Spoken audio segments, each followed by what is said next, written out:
Ohayo gozaimasu minasan. Pada video pembelajaran kali ini kita akan belajar tentang materi dalam buku Minano Nihongo Ichi Dai Niju Ikka bab 21. Oke, sebelumnya saya akan menjelaskan terlebih dahulu materi-materi apa yang akan kita pelajari pada video kali ini. Yang pertama, materi yang akan kita pelajari pada video kali ini adalah nani nani to omoimasu. Yang kedua, nani nani to iimasu. Yang ketiga, nani nani desho. Yang keempat, nani nani de nani nani ga arimasu. Yang kelima, nani nani de. Yang keenam, nani nani demo. Yang ketujuh, nani nani naito. Oke teman-teman, pada video kali ini pada bab 21 ini terdapat 7 pola kalimat yang akan kita pelajari. Oke teman-teman, langsung saja kita ke materi yang pertama. Nani nani to omoimasu. Pola kalimat nani nani to omoimasu itu digunakan untuk menyatakan pendapat. Jadi pada saat kita ingin mengutarakan pendapat kita terhadap sesuatu, kita menggunakan nani nani to omoimasu. Nah, pola kalimat ini diikuti oleh bentuk biasa. Teman-teman sudah belajar tentang bentuk biasa di bab 20.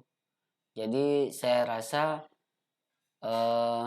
teman-teman sudah mampu untuk merubah kata kerja bentuk sopan ke dalam bentuk biasa, yaitu futsuke.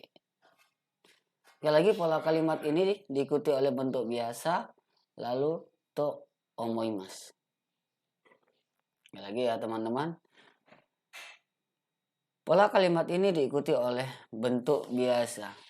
Contoh bentuk biasa, kaimasu menjadi kau, kateimasu menjadi kateiru. Ya teman-teman, saya rasa teman-teman tidak ada yang perlu ditanyakan lagi tentang bentuk biasa. Lalu langsung saja kita ke contoh. Contoh yang pertama, menurut saya Ani akan pergi ke sekolah. Menurut saya Ani akan pergi ke sekolah besok. Ya. Menurut saya Ani akan pergi ke sekolah besok. Bahasa Jepangnya, Ani-san wa ashita gakkou e iku to omoimasu. Ani-san wa ashita gakkou e iku to omoimasu. Oke teman-teman. Contoh selanjutnya. Saya pikir Pak Tanaka besok tidak mengajar karena sakit. Saya pikir Pak Tanaka besok tidak mengajar karena sakit. Bahasa Jepangnya, Tanaka sensei wa ashita byouki desu kara oshienai to omoimasu. Tanaka sensei wa ashita byouki desu kara oshienai to omoimasu.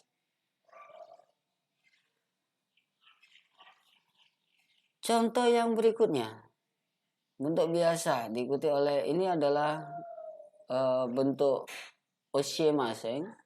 Bentuk biasa dari oshiemasen, bentuk negatif menjadi oshienai. Lalu contoh berikutnya, saya kira tadi pagi Yanti pergi ke sekolah bersama temannya. Saya kira tadi pagi Yanti pergi ke sekolah bersama temannya. Berarti di sini ada bentuk lampau. Ya. Bentuk lampau diikuti, bentuk biasa lampau diikuti to omoimasu. Gimana bahasa Jepangnya? Yanti-san wa kesa tomodachi to gakkou e itta to omoimasu. Yanti-san wa kesa tomodachi to gakkou e itta to omoimasu. Ya teman-teman. Contoh berikutnya. Saya kira Akiko sedang membaca buku di kamar. Saya kira Akiko sedang membaca buku di kamar. Berarti ada bentuk sedang, bentuk teimas. Dirubah ke dalam bentuk biasa. Bahasa Jepangnya, Akiko-san wa heya de hon o yonde iru to omaimasu. Akiko-san wa heya de hon o yonde iru to omaimasu. Contoh berikutnya teman-teman. Contoh berikutnya. Menurut saya Maria cantik. Jadi pola kalimat to omoimasu diikuti bentuk biasa dari kata sifat na. Bagaimana cara bentuk biasa dari kata sifat na? Ya, kata sifat na, nanya dihilangkan. Maria-san wa kirei to omoimasu. Maria-san wa kirei to omoimasu. Oke ya teman-teman. Selanjutnya. Menurut saya Maria cantik dan baik. Jadi ada penggabungan dua kata sifat. Bagaimana bahasa Jepangnya? Maria-san wa kirei de yasashi to omoimasu. Maria-san wa kirei de yasashi to omoimasu.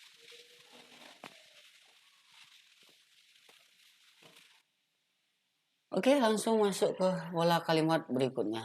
Nani to imasu. Sebelum saya menjelaskan tentang nani to imasu, kembali lagi saya tekankan, nani to omoimasu itu adalah digunakan pada saat kita mengutarakan atau menyatakan pendapat kita terhadap sesuatu. Nah, mungkin teman-teman dari tadi melihat contohnya adalah saya pikir, menurut saya kira. Apakah hanya untuk menyatakan pendapat kita sendiri? Ya, pola kalimat ini digunakan untuk menyatakan pendapat kita sendiri. Jika kita mengutarakan pendapat orang lain, pola kalimat yang digunakan beda. Nanti kita akan belajar untuk pola kalimat yang menggunakan yang menyampaikan pendapat orang lain. Oke teman-teman. Oke, selanjutnya yaitu pola kalimat nani to imasu. Nani to imasu. Pola kalimat nani to imasu digunakan untuk menyatakan kalimat langsung atau kalimat tidak langsung. Biasanya, jika kalimat langsung ditandai dengan tanda petik atau tanda kurung. Kalau teman-teman bingung apa itu kalimat langsung dan kalimat tidak langsung, bisa kita lihat ke dalam contoh. Langsung saja. Sebelumnya kita akan belajar dulu tentang kata kerja yang mengikuti to imasu. Kata kerja yang mengikuti to imasu adalah kata kerja bentuk biasa. Sama dengan to omoimasu tadi. Sekali lagi ya, kata kerja yang mengikuti bentuk to, pola kalimat to imasu itu adalah kata kerja bentuk biasa. Sama dengan to omoimasu. Oke, langsung saja ke contoh. Anita berkata, besok saya akan pergi ke Denpasar bersama teman. Anita berkata, besok saya akan pergi ke Denpasar bersama teman. Ada tanda petik di situ. Berarti kalimat ini merupakan kalimat langsung. Bahasa Jepangnya, Anita-san wa ashita watashi wa tomodachi to Denpasar ikimasu to imashita. Anita-san wa ashita watashi wa tomodachi to Denpasar ikimasu to imashita. Jadi pada saat kalimat langsung, kita harus mengutip apa yang dikatakan full. Jangan dirubah. Jangan dirubah ke dalam bentuk biasa. Jadi, Anita-san wa ashita watashi wa tomodachi to Denpasar ikimasu to imashita. Contoh selanjutnya, Anita mengatakan bahwa besok dia akan pergi ke Denpasar bersama teman-teman. Anita mengatakan bahwa besok dia akan pergi ke Denpasar bersama teman. Anita sangwa asta tomodachi to Denpasar ikuto imashita. Anita sangwa asta tomodachi to Denpasar ikuto imashita. Ya teman-teman, ada dua yang merupakan sama, inti dari kalimatnya sama tapi beda bentuk. Yang di atas itu merupakan kalimat langsung. Jadi sekali lagi teman-teman, jika kalimat langsung, apa yang tertulis di dalam perkataan atau yang kita kutip itu langsung kita tulis, tidak boleh kita rubah sama sekali. Apa yang ditulis atau apa yang dikatakan itu tidak bisa kita rubah sama sekali. Langsung kita masukkan sedemikian adanya. Baru kita ikuti itu imasta. Tetapi seperti contoh yang di kalimat bawah itu adalah kalimat tidak langsung. Anita mengatakan bahwa besok dia akan pergi ke Denpasar bersama teman. Di sini ada berkata, di sini ada mengatakan. Sekali lagi teman-teman, yang membedakan apa itu kalimat langsung dan kalimat tidak langsung, itu yang pertama adalah kata kerjanya berkata dan mengatakan. Yang kedua ada tanda petik. Sedangkan yang kalimat tidak langsung tidak ada tanda petik. Oke teman-teman, biar tidak bingung kita langsung coba saja ke contoh kalimat berikutnya. Doni berkata, nanti malam saya tidak belajar bahasa Jepang. Doni berkata, nanti malam saya tidak belajar bahasa Jepang. Menurut teman-teman, ini adalah kalimat langsung atau tidak langsung? Ya, ini adalah kalimat langsung. Karena ada tanda petiknya. Berarti kita tidak boleh merubahnya ke dalam bentuk biasa. Kita kutip lalu kita rubah ke dalam bahasa Jepang. Bagaimana bahasa Jepangnya? Doni-san wa konban watashi wa nihongo benkyou shimasen to imashita. Doni-san wa konban watashi wa nihongo benkyou shimasen to imashita. Jadi kita masukkan kutipannya. Contoh berikutnya. Doni mengatakan bahwa nanti malam dia tidak belajar bahasa Jepang. Doni mengatakan bahwa nanti malam dia tidak belajar bahasa Jepang. Menurut teman-teman, ini kalimat langsung atau tidak langsung? Ya, tentu saja kalimat tidak langsung. Karena tidak ada tanda petiknya. Jadi, harus kita rubah ke dalam bentuk biasa terlebih dahulu. Bahasa Jepangnya, Doni-san wa konban nihongo benkyou shinai to imashita. Doni-san wa konban nihongo benkyou shinai to imashita. Mungkin teman-teman bertanya, kenapa imashita? Sedangkan pola kalimat yang kita pelajari adalah imas. Iya teman-teman, kenapa imashita? Karena ini adalah kata yang dilakukan, itu sudah terjadi. Doni berkata, nanti malam saya tidak belajar bahasa Jepang. Jadi dia sudah mengatakan posisinya. Konteksnya, keadaannya pada saat itu adalah dia sudah mengatakan. Makanya dirubah ke dalam bentuk imashita, bentuk lampau. Ya teman-teman. Contoh berikutnya.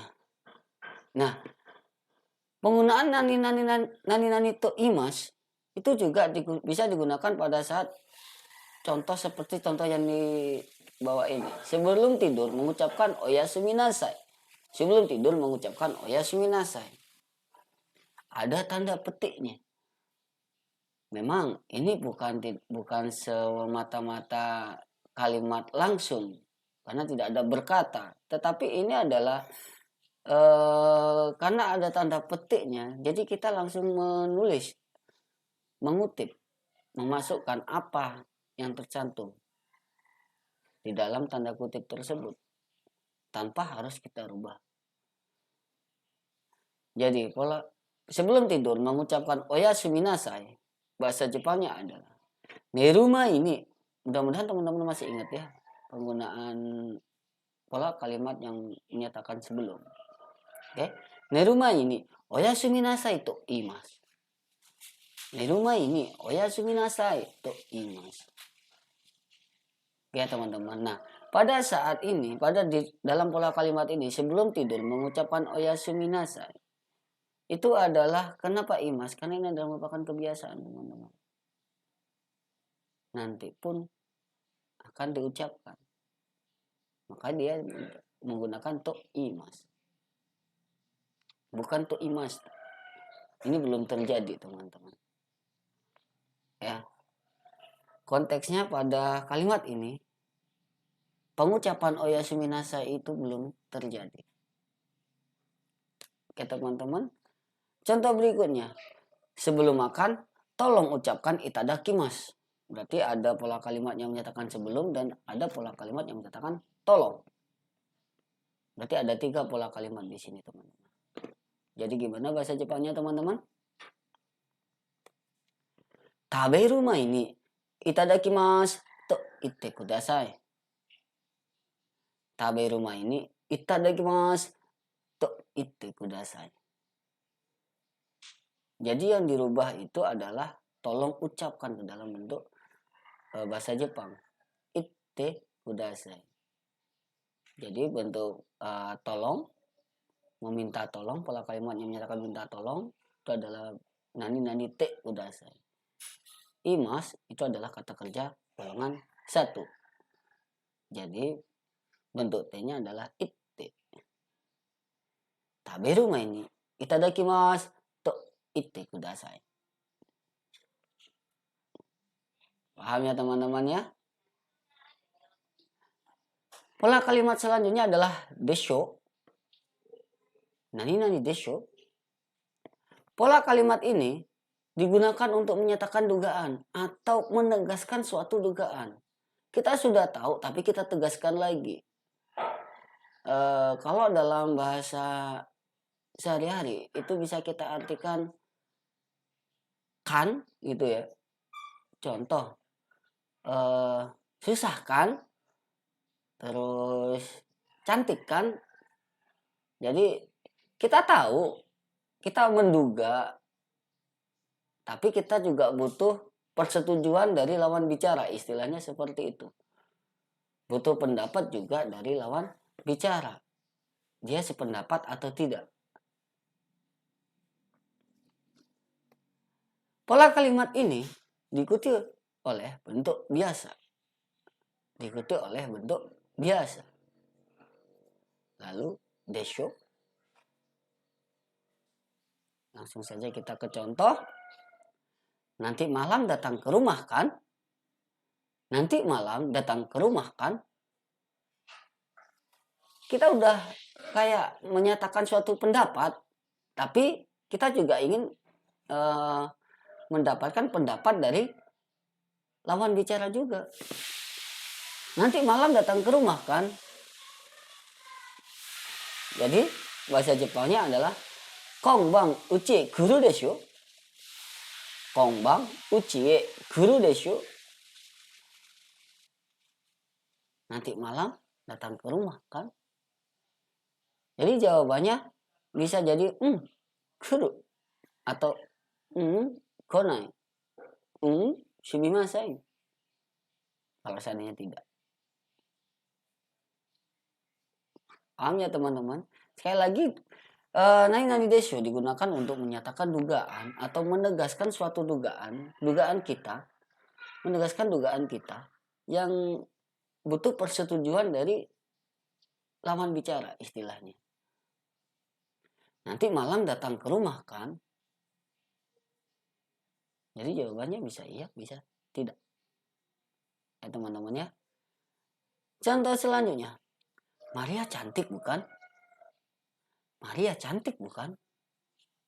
Kita tahu bahwa Maria itu cantik, tapi kita juga butuh pendapat lawan bicara. Istilahnya iya atau tidak, benar atau tidak dugaan kita. Itu. Mariaさんは綺麗でしょ。Maria さんは綺麗でしょ。Ya teman-teman ya.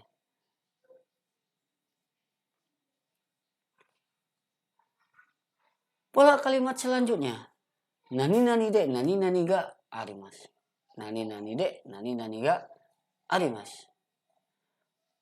Loh, kemarin nani nani de yang menyatakan tempat itu diikuti oleh kata kerja. Kenapa ini ada ga arimasu? Nanti saya akan jelaskan teman-teman. Nani nani de, nani nani ga arimasu. Pola kalimat ini digunakan untuk menyatakan ada kejadian atau peristiwa di suatu tempat. Ada kejadian atau peristiwa di suatu tempat. Ada kejadian teman-teman. Nah, kalau kita ngomong kejadian atau peristiwa itu adalah merupakan sebuah kegiatan. Memang ada, tapi ini bukan ada suatu benda, tapi ada kejadian, ada peristiwa, ada kegiatannya. Makanya dia menggunakan partikel D di situ untuk menyatakan di. Itu teman-teman.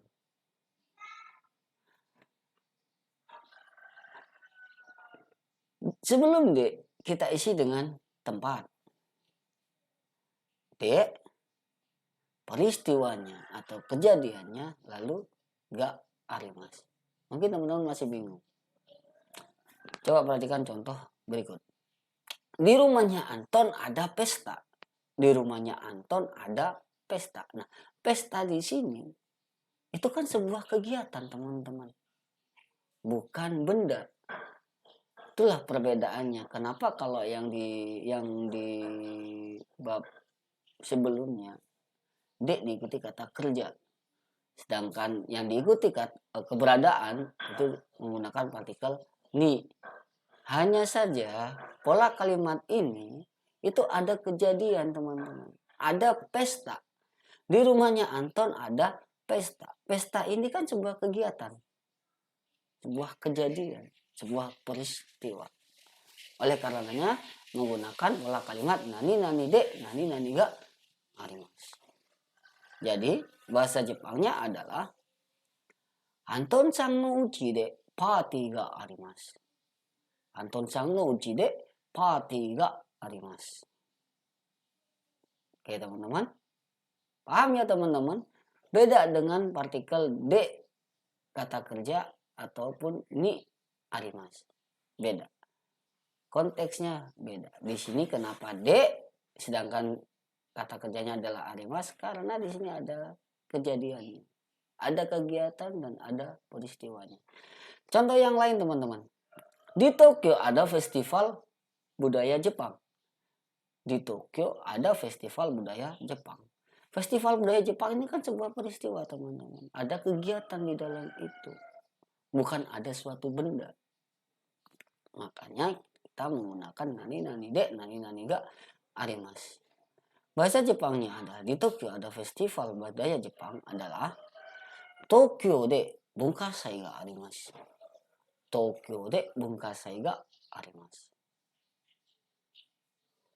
Paham ya teman-teman ya? Lalu contoh selanjutnya. Di kantor ada rapat. Nah kalau kita rapat kan ada kegiatan. Nggak mungkin dia diam saja. Pasti ada kegiatan. Ada diskusi. Ada tanya jawab di sana. Makanya sekali lagi kita menggunakan nani nani de, nani nani ga arimasu. Kaisha de kaigi ga arimasu. Kaisha de kaigi ga arimasu. Sekali lagi teman-temannya. Jadi kenapa menggunakan D partikelnya? Karena di sini ada kejadian, ada peristiwa, bukan ada suatu barang atau benda. Jadi bedakan dengan kalimat pola kalimat yang di bab sebelumnya, teman-teman. Selanjutnya, nani nani de, nani nani. Nani nani de, nani nani. Pola kalimat ini digunakan untuk menyatakan ada kegiatan pada suatu peristiwa. Ada kegiatan pada suatu peristiwa.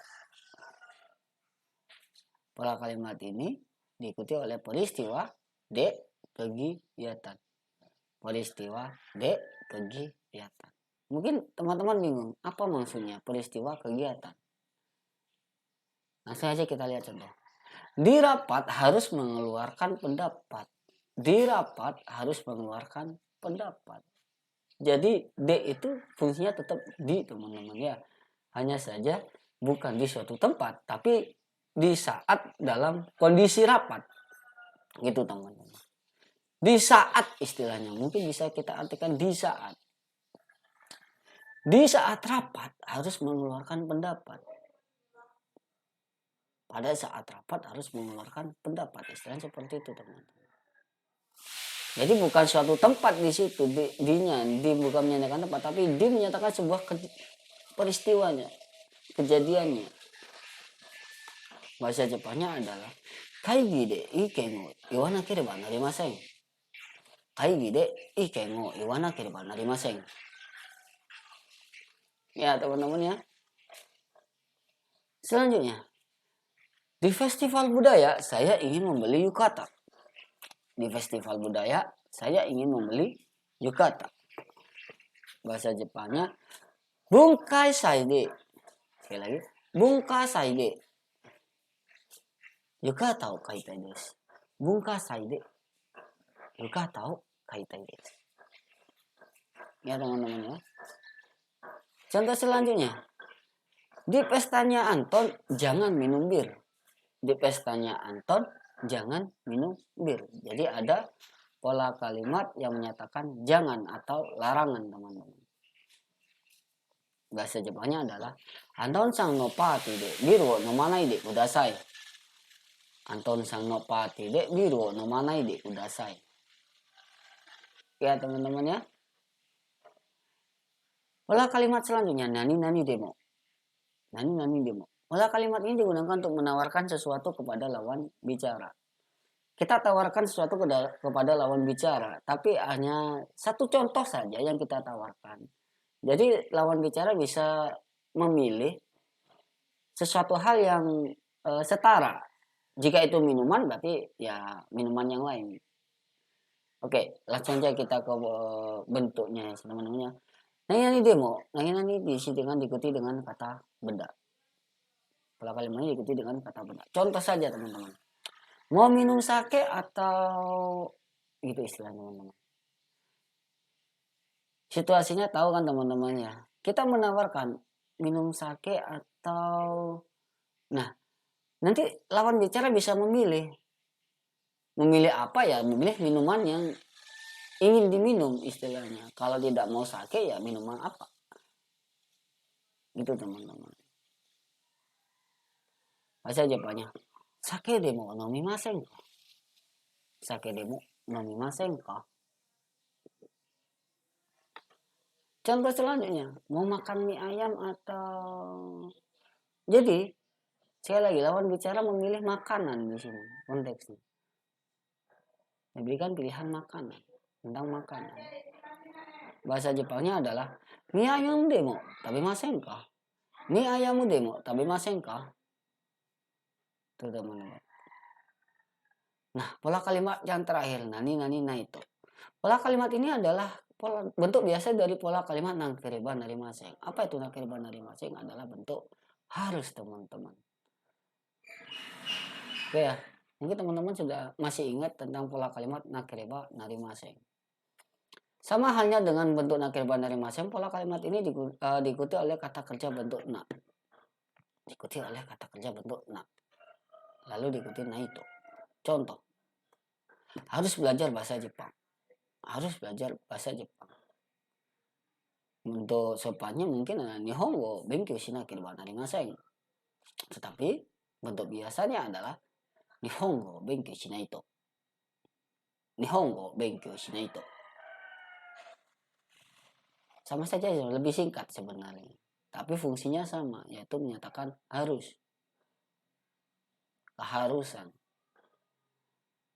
Contoh selanjutnya. Karena sakit harus pergi ke rumah sakit. Karena sakit harus pergi ke rumah sakit. Jadi bahasa Jepangnya adalah Byouki desu kara byouin ni ikanai to. Byoki desu kara byoin e ikanai to. Oke teman-teman, segitu saja sebenarnya pola kalimatnya.